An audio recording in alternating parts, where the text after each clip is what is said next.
Welcome back to my channel.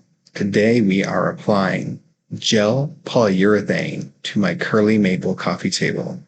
This is going to provide an amazing luster and protect the coffee table for years to come.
Well, you've made it to the end of the video. I want to thank you for watching. And of course, as this is YouTube, please like and subscribe.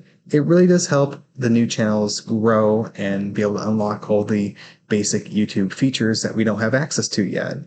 Now, before you go, I want to go over a little more information on how I achieve this curly maple effect. I took some basic wood dye. I took a golden yellow and a mahogany dye, and I applied it in layers. So first I applied down the yellow layer that you see here, sanded it down, then the mahogany. And I do this for about 5 different times. Each time I do this, it gives me a more rich and deep color. And in the end, I dye it to the color that I actually want the piece of wood to be, which is this fine color you see here. And thank you for watching. See you all next time.